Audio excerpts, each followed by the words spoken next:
Mary is the absolute first Christian on planet Earth.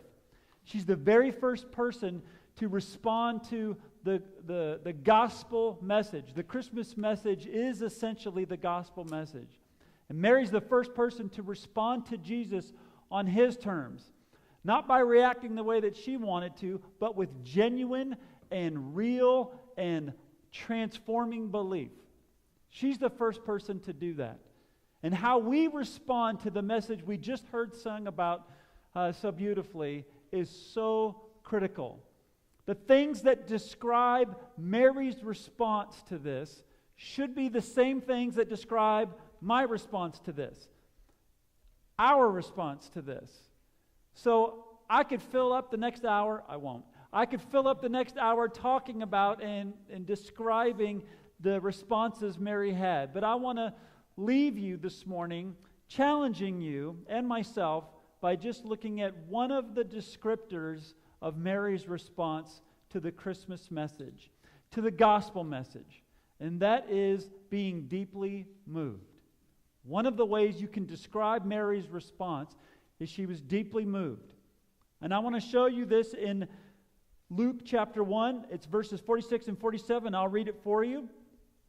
She says, "My soul glorifies the Lord, and my spirit rejoices in God my Savior." And we can get too clever sometimes. There's no difference between the words soul and spirit. They're the same thing. The soul and the spirit are just words to represent the deepest part of a human being.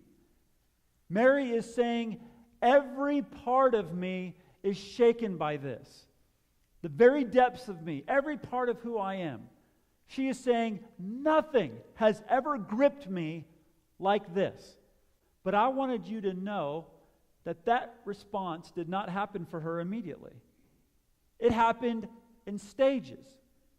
And so I wanted to share with you just briefly those 3 stages that Mary went through before she got to a place where she was deeply moved by the gospel message, by the Christmas message. The first stage is this. At first, she was skeptical. When the angel first spoke to her, she responded by saying, "How will this be?" That's how she asked the angel. After he spoke to her, "How will this be?" Because what the angel was telling her sounded unbelievable. Now, I'm going to say something that's maybe a little controversial to you.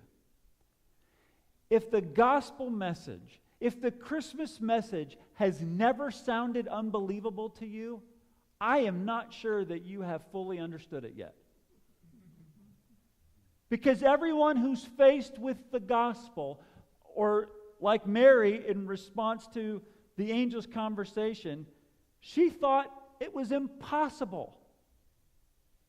Every person I know who's a Christian who is deeply moved by the gospel, whose eyes light up because of it, who gladly center their life around it, every single person I know has this attitude. Can you believe me, a Christian? They don't have the attitude of, well, of course I'm a Christian. I was raised in the church. My parents went to church, so I go to church. That is not their attitude. There are people who have that attitude, and I would not describe them as being deeply moved. But the ones who are have this thought, and you can almost hear it come out of their lips. Can you believe God saved someone like me? Can you believe He came after me and wants me on His team? Wait till the people at my high school reunion hear this. That's kind of their response. Now, there are some people who have a far different reaction. They think the kingdom of heaven got a great deal when they got them on their team. Because they don't need a lot of cleaning, just a little polishing up.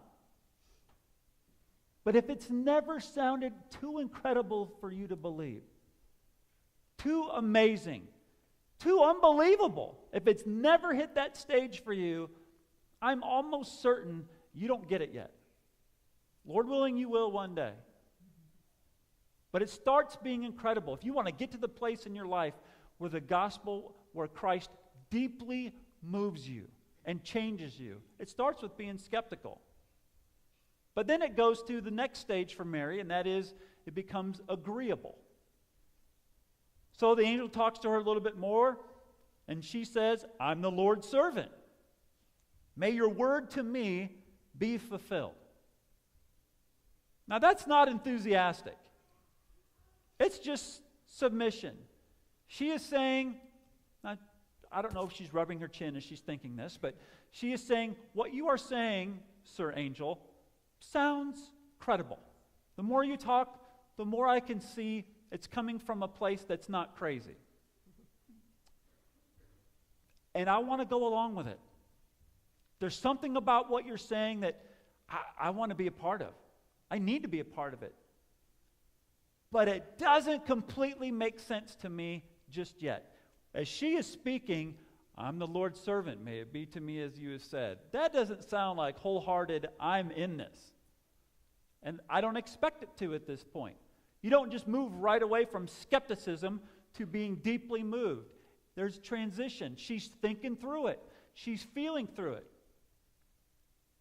Now keep in mind, these are happening during her miracle, as the angel from God is having a one-on-one conversation with her. This is a miracle. And then she goes to do something she's done dozens of times before. She goes to visit a friend, a family member, a cousin, Elizabeth. And after her conversation with her cousin, she breaks forth into this song that we just heard.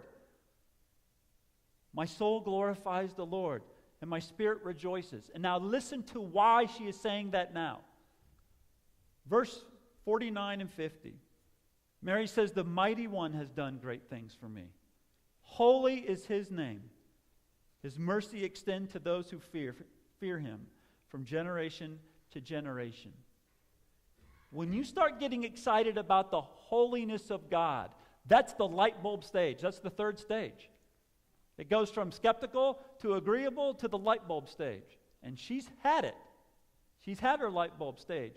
Because the holiness of God is something attractive to her. And she connects the mightiness of God to the mercy of God. Again, some of you expect Jesus to die for you and to chase you because, look at you. You're successful. You're brilliant. You're kind. But Mary says, the more I think about how mighty God is, the more amazing his relentless pursuit of me, of the human race, is. He needs nothing from us. There's nothing we can do to add to his perfection. Yet, he cannot stay away from us. We keep offending him and betraying him again and again and again and again. And when Christmas comes, he enters into our world in the most vulnerable way possible, chasing after us. Now, what makes that amazing to Mary is because he's so mighty. The mighty one has done great things. His mercy extends. When the mercy and the might of God come together, that's when the light bulb can go off. And I want to end by reminding you, it wasn't the conversation with the angel that produced this for Mary. It was the conversation with her cousin. Being involved in a very spiritual high didn't do it. It was in the routine of having a visit with her cousin. So getting your light bulb stage. When the message of the gospel becomes deeply moving to you, the message of Christmas, essentially the same thing. It happens in lots of different ways, over different lengths of time. No one's the same. You can't formula. It's not a program. I wish it were, but it's not. So here's what I'd like to leave you with. Has that happened to you yet? Or when you hit Christmas, when you hit December, you go, okay, here's another December. We're going to sing about the birth of Jesus. We're going to have a cantata. We're going to have some other stuff. There'll be decorations up. We'll get through it. Jesus will get born. We'll start a new year. He'll get dead later somewhere in the spring. We'll talk about that. And if that's just how you're moving through church. There are a lot of people in churches that are in that stage. And that's my next question. What stage are you in? Are you in the skeptical stage?